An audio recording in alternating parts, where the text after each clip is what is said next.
오늘장 움직일 섹터와 종목 뉴스를 통해 선점해보죠. 네 분 수고해 주시겠습니다. 야천투자연구소 남인호 소장, LNS홀딩스 김선용 대표, 타키오뉴스 조우진 대표와 FI리서치 한용희 수석과 함께합니다. 어서 오세요. 자, 주말 사이 나온 미국의 물가지표 소식으로 오늘 투자뉴스 출발해보겠습니다. 여러분, 확실히 꺾였습니다. 미국의 5월 개인소비지출 물가지수가 3.8을 기록하면서 3%대로 내려오면서 확실하게 둔화된 것으로 집계가 됐는데요. 그런데 여전히 근원 PCE는 좀처럼 떨어지지 않아서 연준의 행보에 주목이 되고 있는데 김선영 대표님 좀 어떻게 보셨습니까? 네, 일단 지난주에 미 상무부가 5월 PCE를 발표했습니다. 근데 사실 발표했을 때 제가 바로 느낀 거는 확실히 PCE를 최근에는 아무도 신경 안 쓰는구나. 왜냐하면 저희 불과 한 6개월 전만 하더라도 PCE 발표 직전부터 긴장 엄청 많이 했고요. 유튜브 틀어보면 이제 PCE를 라이브로 중계하는 게 굉장히 많았었는데 그 수가 굉장히 줄어들었습니다. 일단 저희 방송에서도 마찬가지였던 것 같은데 일단 전월 대비해서 3.8% 떨어졌습니다. 좀 올랐습니다. 그리고 전월보다는 0.1% 가까이 올랐다는 그런 내용이 발표가 됐는데 일단 전년 대비 상승률은 4월 4.3%에서 이제 0.5%포인트 축소돼서 거의 2년 만에 최소폭 상승폭을 기록을 했는데요. 상세 내역을 한번 살펴보니까 이제 휘발유를 비롯한 에너지 물가가 13.4% 급락한 효과가 좀 제일 컸습니다. 그리고 보통 이제 에너지와 식료품을 제외한 코어 항목을 보니까 전년 동월보다 4.6% 정도 올랐고요. 그리고 전월보다는 0.3% 올라서 여전히 높은 수준의 인플레이션을 보여주긴 했습니다. 근데 일단 월가가 나온 얘기를 한번 들어보니까 인플레이션이 전반적으로 개선이 되고 있으나 나아진 속도가 상대적으로 느리고 근원 물가는 수치 자체가 여전히 상당히 높다라는 그런 분석들을 내놨는데 일단 상대적으로 속도에 대한 부분은 이게 느리다라고 하는데 사실 이것도 이제 보는 사람마다 다른 것 같아요. 어떤 사람은 월가에서는 그래도 괜찮은 속도인 것 같다라고 얘기했고 또 어떤 사람 너무 느린 것 같다, 어떤 사람은 생각보다 좀 빠른 것 같다 얘기했기 때문에 이런 의견들 하나하나 너무 마음 쓰실 필요 없을 것 같고요. 제일 중요한 건 지수의 마감이 어떻게 되는지 보시면 그게 답일 것 같은데 지수 보시면 답이 나오는 것 같습니다.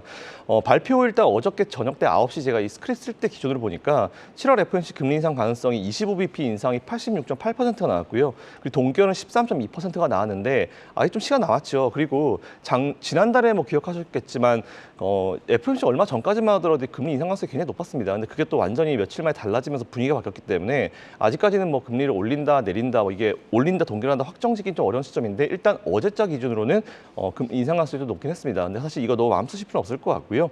일단 제가 예전에도 한번 말씀드린 적이 있었는데 CPI가 원래 있었고 그 이후에 좀 본인들 그 입맛에 맞춰가지고 코어 CPI라는 걸 하나 만들고 나서 그 이후에 제가 하나 더 나올 수 있다는 말씀 드린 적이 있었는데 그때 슈퍼 코어 CPI가 나왔었죠. 그래서 아마도 제가 봤을 때도 이 PCE도 이런 거 하나 나올 수 있을 것 같다라는 그런 생각을 좀 가지고 있는데 일단 한번 지켜보시면서 이제 여러분 투자를 그대로 이어가시면 될 것 같고요. 확실히 인플레이션은 많이 꺾인 추세가 나오고 있는 것 같고 그리고 제일 중요한 거는 시장 그리고 여러분들이 예전보다 신경 마음 안 쓰신다. 이게 제일 중요한 것 같습니다. 네, 알겠습니다. 헤드라인 PCE 3.8, 근원 PCE 4.6%를 기록한 5월 소비자 물가지표 소식부터 한번 뜯어봤고요. 다음 소식입니다. 글로벌 증시 잘 버텨주고 잘 고공행진했습니다. 상반기, 이제 하반기 시장이 본격화되는 가운데 그 안에서도 상반기 코스닥 지수가 주요 20개국 주가 지수 가운데 세 번째로 높은 상승률을 기록했다는 뉴스입니다. 자세한 정황 전해주시죠. 예. 금년도 세계 주식시장의 성적표가 나왔습니다. 우리나라가 방금 이혜수님 말씀대로 세 번째로 나왔습니다만 저는 넘버 2라고 봅니다. 자, 그 이유를 한번 살펴볼까요? 1등이 아르헨티나의 메르발 지수입니다. 지금 여러분 아르헨티나가 어떤 상황인 줄 아시죠? IMF 구제 금융을 바꾸는 상황입니다. 즉 정상적인 그런 경제 지표라고 보기는 좀 어렵고요. 두 번째가 미국의 나스닥 시장입니다. 나스닥이 지난 주말 금요일까지 상승을 감안한다면 30%가 금년 상반기입니다. 1월부터 30%가 올랐습니다. 이 수치는 지난 1983년도 즉 40년 이래 가장 높은 수치랍니다. 3위가 바로 우리 대한민국의 코스닥 지수입니다. 27.8%. 그리고 4위가 일본의 니케이 225 27%입니다. 굉장히 놀라운 상승률인데요. 저는 이 지표에서 두 가지를 배웠습니다. 첫 번째, 경제 지표가 좋다고 주가가 올라가는 것이 아니구나. 금년 상반기 경제 지표는 전 세계가 우리 한국뿐 아니고 전 세계가 모두가 그렇게 썩 좋은 성적은 아닙니다. 그럼에도 불구하고 주가가 40년 내 가장 높이 올라갔다는 얘기는 주가의 움직임은 정말 살아있는 생물이다라고 생각했고요. 다음 두 번째가 코스닥 지수가 이렇게 많이 올라간 데는 조금은 아쉽게도 우리 개인 투자가들의 매수가 집중됐습니다. 7조 9천억의 매수를 해서 올랐는데 이렇게 되면 뭐가 문제일까요? 주식을 팔 때가 문제가 되겠죠. 즉 출구 전략이 확실치가 않다. 저는 그래서 이 말씀 드리고 싶습니다. 지금 유가증권 시장은 얼마입니까? 시가총액 2,000조입니다. 코스닥 시장 얼마입니까? 약 400조입니다. 그러면 2,000조와 400조 5대 1 정도 되지 않습니까? 그러면 우리 시청자 여러분들의 포트폴리오도 5대 1의 비중을 맞추는 게 좋다. 즉 여러분들이 1,000만 원을 투자하신다면 약 800만 원은 코스피 종목에 200만 원은 코스닥 종목에 들어가는 것이 정상적인 정석 투자다라고 말씀드리겠고요. 시장을 이기는 것은 두 가지입니다. 1번, 항상 포트폴리오 비중을 잘 맞추고 그다음에는 여러분들이 개별 종목에 치우치기보다는 시장을 우선해야 된다는 말씀을 드리고 싶습니다. 네, 알겠습니다. 코스닥 상반기는 2등, 3등이었지만은 1등까지 한번 하반기에는 수성을 해볼 수 있도록 응원해 보겠습니다. 이어서 공시 확인해 보죠. 에코프로 계열의 리튬 소재를 만드는 업체입니다. 에코프로 이노베이션이 3,600억 원 규모의 제3자 배정 유상증자를 결정했는데요. 여기다 더해서 에코프로 BM이 4,400억 원의 전환사채까지 발행하면서 하루 동안만 총 8,400억 원 규모의 투자 유치를 확정했다고요. 예, 에코프로 그룹이 이제 원래 당초에 한 5천원씩 유상증자를 하겠다고 발표를 했었습니다. 그래서 이제 6월 30일 날 장마감 이후에 이제 에코프로 이노베이션에 대해서 3,600억 그리고 이제 공시를 보면 추가로 이제 해서 한 4천억을 채우겠다고 발표를 했으니까 아마 추가로 이제 한 500억 정도가 나올 것 같습니다. 여기서 이제 핵심은 몇 가지가 있는데 그 중에 하나는 이제 그 에코프로 그룹에 대한 2차 전지에 대한 뭐 고평가 논란이 있었지만 하지만 이제 기관 투자가들은 물론 3,600억을 대부분이 기관 투자가들이 조달했으니까요. 기관 투자가들은 그렇게 보지 않는다. 그래서 이제 이번에 그 유상증자하는데 큰 어려움이 없었다는 것이고 두 번째는 또 에코프로 그룹이 이번에 유상증자 했는데 한편으로는 또 이제 한 조만간 에코프로 이노베이션에서 IPO를 갖다가 단행할 거로 보입니다. 그러니까 사실상 프리 IPO 개념으로 이제 많은 기관 투자를 참여를 한 것이고 그렇다면 이제 에코프로 그룹 입장에서는 우리나라 증시에 대해서 좀 전에 이제 말씀하신 대로 코스닥이 이제 뭐 전 세계적으로 실질적으로 2위의 상승세를 주도하는 게 이제 에코프로 그룹인데 여전히 에코프로는 사실은 이제 에코프로 이노베이션을 갖다가 상장을 갖다가 준비한다면 하반기나 내년에도 여전히 이제 그 우리나라 코스닥에서 유망하다고 전망한다는 것을 간접적으로 알 수 있습니다. 왜냐하면 그 증시 자체가 유망하지 않으면 굳이 이제 상장을 밀어붙지 않거든요. 이런 것도 이제 보시면 좋을 것 같고 이번에 이제 유상증자를 에코프로 이노베이션 유상증자를 좀 더 자세히 말씀드리면은 3,610억 원을 갖다가 유상증자 조달을 하는데 일주당 발행가격이 64만 원이고요. 그리고 여기서 이제 한 1,400억 정도 그 아까 말씀드린 유상증자 할 것인데 그 관여한 기업이 IM 인베스트먼트 그다음에 EMP가 있습니다. 그러니까 많은 이제 유수의 기업인데 그 또 하나 주목할 점은 이번에 유상증자에서 4.4% 정도를 에코프로 그룹의 임직원들이 참여했던 것입니다. 일종의 이제 그 상여나 보상책 차원에서 참여를 갖다가 해줬는데 이 말은 무엇이냐면 이만큼 사실은 이제 그 임직원들에게 야 이번에 유상증자했으니까 네가 뛰어들어도 좋다라고 했다는 것은 임직원들 입장에서는 자기가 손해볼 일은 하지 않거든요. 그러면 이번에 아까 말씀드린 주당 단가가 유상증자 단가가 65만 원쯤 되는데 이거보다 훨씬 높은 금액으로 나중에 이제 그 보통주 전환을 하는데 또 상장을 했을 때 그 얻을 수 있다라고 이제 임직원들도 이제 판단하는 것입니다. 에코프로 그룹도 판단하는 것이고 이 점 역시 이제 에코 그룹 자체도 우리에 대한 회사 가치나 그 IPO를 했을 때 지금보다 훨씬 더 좋은 가치로 IPO가 될 거라고 이제 내부 전망을 했던 것입니다. 이런 관점에서 에코프로의 주가를 보시면 좋지 않을까 생각합니다. 네, 알겠습니다. 에코프로 주가 향방에 지금 관심이 쏠리는 상황인데 시간의 거래에서는 76만 원을 넘어섰거든요. 과연 이 에코프로 이노베이션의 3자 배정 이유 중에 그동안 1,000억 원의 가치로 평가받던 회사가 3조 1,600억 원의 가치가 있다고 판명을 해준 유상증자 사례로 좀 해석을 해봐도 좋을지 여기에다가 오늘장 좀 공매 세력의 여파까지 염두에 둬야 되는 건지 궁금한 게 많네요, 한용희 수석님. 일단 저는 에코프로가 이번에 3조 원을 평가받은 거는 조금 싸게 받았다라고 생각을 합니다. 네. 왜 그러냐면은 지금 2022년 4분기 기준으로 영업이익이 한 46% 정도는 나왔거든요. 그러니까 에코프로 그룹에서는 굉장히 좀 알짜 회사인 거죠. 근데 이번에 3조 원 가치로 평가를 받은 거는 조금 그냥 시설자금, 운영자금 빨리 땡겨가지고 공장을 착공하려는 좀 노림수가 있지 않았나라는 생각을 하고 있고 그다음에 계약의 상세 내용 보시면 풋옵션이 있습니다. 그러니까 IPO를 못하게 되면 풋옵션을 하게 되는데 거기서 조금 노이즈는 발생할 수 있으나 저는 그래도 지금 지분율은 80%대가 80%대 초반이 넘어가거든요. 그러면은 여전히 지분 가치는 많기 때문에 IPO에 대한 전략은 좀 가져갈 수 있지 않을까 생각을 하고 있고 그다음에 지금 결국에는 이제 그 리튬을 어떻게 좀 재련을 하느냐가 가장 중요한 건데 지금 스포드민 가격을 보시면은 굉장히 좀 반등을 많이 하고 있습니다. 네. 그러니까 지금 스포드민 같은 경우에는 우리가 흔히 말하는 경암형이죠. 그러니까 광석에서 나오는 거를 추출을 해가지고 리튬을 만드는 거고, 그다음에 염호형이 있는데 지금 탄산 리튬 가격이 이렇게 바닥까지 떨어진 거는 최근에 다 아실 겁니다. 중국 쪽에서 이런 내용들이 많았으니까. 근데 탄산 리튬 가격이 조금씩은 반등을 하고 있는데 중요한 거는 우리나라는 이제 수산화 리튬을 많이 쓰죠. 근데 수산화 리튬에서 그 가격을 보시면은 그 키로당 85달러 수준을 그 지금 여전히 좀 유지는 하고 있습니다.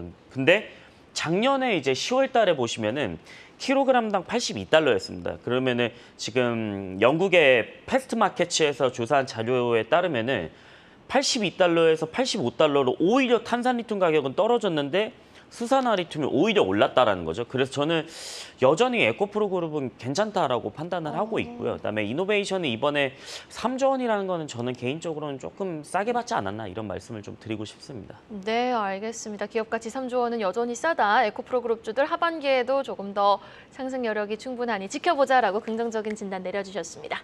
계속해서 완성차 업체 소식으로 이어가 보겠습니다. 2분기도 영업이익 투톱 수송을 노린다. 현대차 기아 뉴스인데요. 상반기 미국 성적표가 그렇게 좋았나 봐요. 현대차 기아. 예, 정말 현대 기아차 참 발군의 성장을 보이고 있는 것 같습니다. 저는 세 가지를 꼽고 싶은데요. 현대차가 작년 대비해서 지난달 판매량이 약 10% 늘었습니다. 그러면 2023년도 금년도 상반기 누조로 보면은 전년 동기 대비해서 약 15%가 늘었다는 것입니다. 기아차 마찬가지로 금년 상반기가 역대 최고의 실적을 낼 것 같습니다. 사실 지금 우리나라 무역 수지 수출을 주도하는 것이 자동차 업종 아니겠습니까? 자, 첫 번째는 판매량이 증대되고 있다. 다음 두 번째입니다. 판매량이 증대되는데 어떤 차가 잘 팔리는가가 매우 중요합니다. 여러분, 우리가 20년 전으로 돌아가 볼까요? 1990년대에는 현대차를 뭐라 그랬습니까? 미국에서 중저가 그리고 실용적인 차다 이런 평가가 많았습니다. 그런데 이게 완전히 바뀌었습니다. 지금은 현대차가 고가, 프리미엄 차 그리고 부자들이 타고 싶은 차 이렇게 바뀌고 있다는 겁니다. 이번에 현대차의 판매 증가에서 전동화 모델이라든가 SUV 판매 이런 모델 등이 굉장히 많이 팔렸거든요. 이게 뭐냐면 이제는 매출만 많이 되는 게 아니고 그만큼 부가가치가 커졌다. 즉 영업이익이 커질 수 있다는 부분입니다. 마지막 세 번째입니다. 저는 이번에 현대차의 실적을 보고 이제 현대차가 세계 판매 3위의 자동차 회사로 완전히 굳히게 들어가는구나 이런 생각 같습니다. 더욱 중요한 게 있죠. 현대차는 재작년까지만 해도 약 4%의 전 세계 판매량 마켓쉐어가 4%대 근데 금년에는 어떻습니까? 5.3%, 5%를 넘는 것이 아니라 5.3%까지도 지금 가능하다 이렇게 추정이 되고 있습니다. 자, 결론입니다. 제가 아까도 포트폴리오 중요성을 말씀드렸는데요. 지금 여러분들 계좌에는 20%는 현금이 돼 있으셔야 되고 또 다른 20%는 삼성전자를 필두로 한 반도체 업종이 있어야 되고요. 그다음에 20%가 뭐냐? 자동차와 2차 전지가 포함된 포트폴리오 20%를 꼭 가지고 계시면 좋겠습니다. 네, 알겠습니다. 미국 시장 점유율 확대에 이렇게 공격적으로 나서고 있는 현대차 그룹. 1분기도 어닝 서프라이즈를 기록했고 2분기도 지금 역대급 실적이 기대되고 있는 가운데 변수도 상존하고 있는 상황이거든요. 뭐 IRA법이라든지 엔저 현상에 따른 일본차 선호 현상까지 뭐 우리는 염두에 둘 필요가 있을 것 같은데 글쎄요. 완성차 업체들의 주가 흐름 향후 전망 어떻게 보고 계십니까? 저는 우리나라 현대기아차가 뭐 대부분이죠. 뭐 KG 모빌리티는 뭐 미국 시장에서 뭐 거의 점유율이 없다 보니까 이 두 업체를 기준으로 말씀드리면은 여전히 좀 좋다라고 생각을 하고 있고요. 그다음에 저는 하반기에 좀 주목을 이제 하반기에 좀 들어섰으니까 하반기에 좀 주목해야 될 거는 저는 자동차 부품주라고 좀 생각을 하고 있습니다. 완성차 업체들보다는요? 네. 그러니까 완성차 업체들도 좋지만은 일단은 주가 탄력성이 좀 다르다라는 거죠. 그래서 자동차 부품주를 좀 보셔야 되는데 가장 중요한 거는 이제 내연기관하고 전기차랑 같이 섞여 있는 업체는 저는 베스트라고 생각을 하고 있고 그 다음에 일반 내연기관만 들어가는 주요하게는 이제 엔진이죠. 엔진 부품을 만드는 회사는 조금은 피해야 된다라고 생각을 하는데 그러면은 전기차로 넘어가는 구간에서 가장 중요한 건 뭐냐면은 경량화. 그래서 저는 명신산업을 좀 말씀을 드리고 싶은 게 명신산업 같은 경우에는 계속적으로 좀 말씀을 드렸던 부분이 맞아요. 있었습니다. 왜 그러냐면 그 하스템핑 공법으로 이제 차량 경량화를 하고 강도는 2.5배에서 3배가 더 강해지는 모습들을 보여주고는 있는데 그러니까 이 명신산업 같은 경우에는 실제로 테슬라에 납품을 하고 있습니다. 그래서 북미 심원하고 미국 심원 법인이 또 따로 있습니다. 근데 두 개의 위치가 어디냐면 텍사스랑 캘리포니아 공장이 둘 다 있는데 거기가 공통적으로 겹쳐지는 게 뭐냐면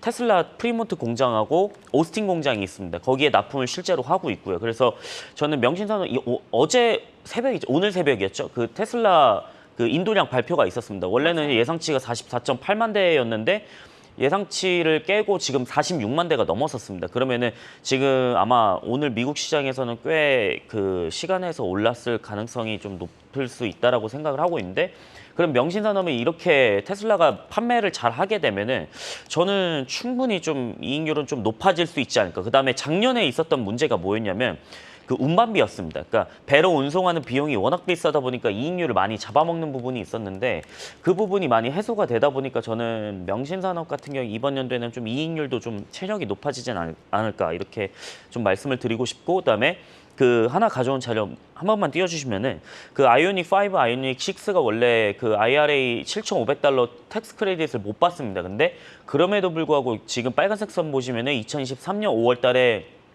판매된 양을 보시면은 점차적으로 좀 계속 우상향하는 모습들을 보여주고 있습니다. 그래서 저는 만약에 IRA만 좀 더 된다라고 했을 때는 좀 현대기아차는 더 괜찮아질 수 있지 않을까 이렇게 말씀드리고 싶습니다. 네, 알겠습니다. 명신산업이 테슬라와는 사이버 트럭으로 좀 연관되어 있는 기업인 거죠? 아닙니다. 지금 아닙니까? 일단은 모델 Y도 들어가고 있고요. 일반 차량 모델도 다 들어가고는 있습니다. 그런데 만약 이 인도대수가 가격 인하 정책으로 인한 인도대수 증가라고 또 알려진 부분도 있는데 수익률이 만약 좀 저조하다면 명신산업의 주가도 좀 조정을 염두에 둬야 되는 겁니까? 저는 그런 부분들보다 일단 보통 가격을 거래할 때는 물량에 대해서 어느 정도 가격을 협상하기 때문에 지금 테슬라가 뭐 적자가 나는 회사는 아니거든요. 그래서 일단 그 이익 방어선은 충분히 있기 때문에 저는 그래서 괜찮지 않을까라고 말씀드리고 싶습니다. 네, 알겠습니다. 명신산업 한번 주목해 볼게요. 다음 소식은 전기차 충전 관련 뉴스로 이어가 보겠습니다. 작년 말이었나요? 전기차 충전 플랫폼을 출시한 LG U+가 이번에는 카카오와 손을 잡습니다. LG U+, 카카오 모빌리티 함께 전기차 충전 합작사를 설립한다고요? 네, 맞습니다. LG U+가 이제 카카오 모빌리티와 함께 전기차 충전 합작 법인을 설립한다고 30일 공시했습니다. 그리고 또 이와 함께 또 비슷한 소식이 있죠. SK 네트워크스의 자회사입니다. SK 일렉링크가 전국 62개 고속도로 휴게소에 전기차 급속 충전소를 설치하겠다는 그런 내용까지 같이 한번 다뤄볼 텐데요. 일단 LG U+와 카카오 모빌리티 같은 경우는 이제 각각 250억 원씩 출자를 했습니다. 똑같이 금액을 출자했고요. 지분은 50% 똑같은데 일단 LG U+가 1,000만 한 주를 더 취득해서 이제 카카오 모빌리티보다 한 주를 더 갖는 구조로 이제 설립을 합니다.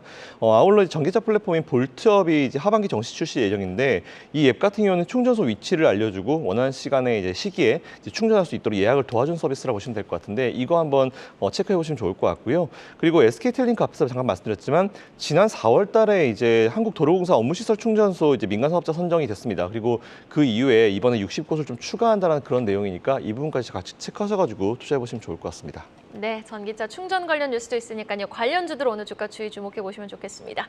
이어서 디스플레이 관련 소식입니다. 드디어 칼을 빼들었다. 삼성 디스플레이. 중국 디스플레이 업체 BOE에 소송을 제기했습니다. 솔직히 해도 너무했죠. LCD에 이어서 OLED까지 중국의 기술 주도권을 빼앗길 수는 없습니다. 갈수록 격화되는 OLED 경쟁 속 칼을 빼든 삼성 디스플레이 소식 전해주실까요? 네, 삼성 디스플레이가 중국의 디스플레이 업체입니다. BOE 쪽에 이제 BOE를 대상으로 스마트폰용 이제 OLED 특허 침해를 했다는 그런 이유로 소송을 제기를 했습니다. 사실 이건 당연히 해야 되는 부분인 것 같고요. 지난 26일 날 미국 텍사스주 동부 지방법원에 중국 BOE를 상대로 이제 특허 침해 소송을 이제 시작을 했습니다. 삼성 디스플레이가 이번에 이제 특허 침해를 했다라고 이제 주장하고 있는 현재 기술이 아이폰 12 이후에 사용된 모든 아이폰 제품의 OLED 디스플레이 특허 4개 종에 대해서 이번에 소송을 걸었는데 이게 사실 저도 4개 종이 뭐지라고 봤더니 그중에서 이게 애매한 게 있을 수 있을까라고 봤는데 기술 중에 제일 좀 이해가 안 되고 어이가 없었던 거는 삼성 디스플레이 핵심 특허죠. 이제 다이아몬드 픽셀이 포함이 됐습니다. 이거를 가져가고 이제 본인들 거라고 얘기하니까 사실 저도 좀 여기서 좀 벙쪘는데 BOE는 이들 기술을 디스플레이 학회나 전시회 등에 나가서 자기 기술이라고 홍보하고 있습니다. 진짜 이건 진짜 아무나 못하는 것 같은데 어쨌든 이런 걸 하고 있었고요. 사실 이번 소송의 발단은 미국의 아이폰 사설 수리 업체들이 가짜 OLED 패널을 사용한 것부터 시작됐는데 이들 업체들이 아이폰 12의 패널 교체 과정에서 삼성 디스플레이의 정품 OLED 대신에 중국산 가짜 제품들을 사용하는 빈도가 좀 높아지면서 사실 이번 이제 일이 시작이 되었다고 보시면 될 것 같습니다. 근데 오히려 BOE는 삼성 디스플레이가 자기들의 OLED 패널 기술을 뺏겼다라고 주장을 하고 있습니다. 이게 또 어이가 없는 게 또 이 소송과 관련해서 중국도 맞소송을 냈는데 다른 건 모르겠고요. 다이아몬드 픽셀을 중국이 개발을 했고 삼성이 이걸 갖다가 침해를 했다라고 하는 부분 사실 좀 굉장히 저도 이해가 좀 안 되는데 어쨌든 이런 이슈가 있으니까 한번 체크해 보시고 관련해서 투자하고 계신 분들은 그래도 일단 알고 계셔야 될 것 같습니다. 오히려 적반하장식으로 또 중국 업체들이 먼저 선제 소송을 한 경우도 있었는데 사실 여전히 중소형 OLED 시장에서 한국의 점유율은 압도적 1위입니다. 그러나 중국 업체들이 뭐 자국 스마트폰에 자국 디스플레이를 탑재하다 보니 한국의 점유율을 바짝 추격하고 있는 건데 그러기 위해선 우리는 기술 격차를 확실하게 벌려놔야죠. 자, 이번 소송에서 승소 가능성 클까요? 한용희 수석님. 그 승소를 하더라도 주가에는 만약에 큰 영향은 없을 거라고 생각을 네. 개인적으로 하고 있어요. 왜 그러냐면 일단은 미국 쪽에 삼성은 미국 쪽 ITC 쪽에 제소를 한 거고 BOE는 이제 중국 쪽에다가 한 거죠. 그러니까 팔은 좀 안으로 굽을 수밖에 없는 거이기도 한데 일단은 다이아몬드 픽셀에 대한 부분을 좀 말씀드리면 삼성 디스플레이가 정말 이거는 잘 개발한 기술이기는 합니다. 그래서 제가 자료 화면을 좀 가져왔는데 원래는 이제 일반 픽셀 같은 경우에 옛날에 TV 보시면은 저렇게 스트라이프 픽셀 형식으로 돼 있거든요. 맞아요. 그래서 뭐 돋보기 같은 거 보시면은 저런 거 한 번쯤은 봤었다라고 생각을 하실 텐데, 그러니까 다이아몬드 픽셀은 조금은 다릅니다. 근데 이 자료를 한 번 더 넘겨주시면은 가독성이 굉장히 좀 뛰어나게 됩니다. 그 다이아몬드 픽셀을 활용할 경우에는. 그래서 일반 스마트폰이나 아니면은 뭐 TV, OLED 쪽에서도 굉장히 핵심 기술로 뽑히곤 있는데, 그러니까 원래 다이아몬드 픽셀보다 아래에 있는 거 원래 이게 사진이 조금 안 보이실 수도 있는데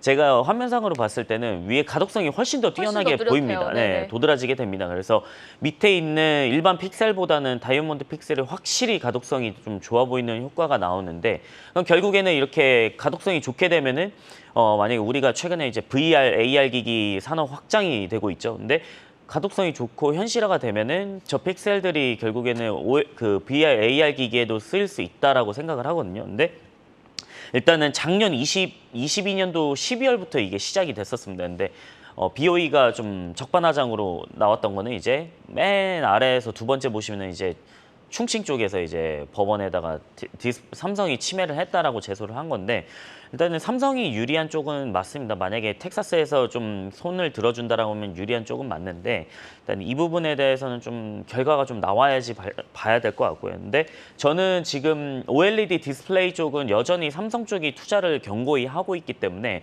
뭐 필 옵틱스, 이제 필 에너지 상장을 하긴 하지만은 필 옵틱스나 아니면 선익 시스템은 뭐 LG 쪽이긴 하지만 그래도 증착 장비에 대한 수주를 했기 때문에 저는 디스플레이 전반적으로 좀 장비 좀 보시면 좋지 않을까 이렇게 말씀을 좀 드리겠습니다. 알겠습니다. 승소 여부를 떠나서 삼성 디스플레이 주가는 차치하고 일단 뭐 필옵틱스라든지 선익 시스템 장비 관련해서 증착 장비 쪽에 주목을 해보자라고 말씀을 해주셨습니다.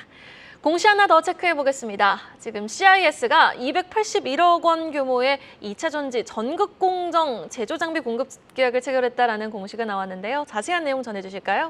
예, 큰 금액이고 정년도 매출 대비 18%에 해당하는 큰 금액입니다. 그리고 이제 그 해당 장비를 갖다 어디서 가져왔느냐 중요하긴 한데 CIS가 이제 해당 고객사에서 비밀을 요구했다 해서 이제 실제 발표하진 않았습니다. 이제 CIS가 2차전 전국 공정 제조 장비를 갖다가 크게 이제 제조 장비가 3개가 있습니다. 코터, 그다음에 롤플레스, 슬리터가 있는데 이 3가지를 모두 제작을 합니다. 그리고 CIS는 3가지 장비를 제작하면서 특별히 그 기술적 표준이라고 할 수 있는 이제 그 편차가 1.5 마이크로미터, 그러니까 마이크로미터는 100만 분의 1미터죠. 그 100만 분의 1미터 수준으로 이제 코팅도 할 수 있고, 그 다음에 아까 말씀드린 슬러리터 같은 것도 이제 슬러리를 갖다 바를 수가 있습니다. 이런 높은 기술력을 갖고 있기 때문에 2차 전지 시대를 맞아가지고 이제 CIS에 대해서 납품을 요청한 것이 되게 많아졌습니다.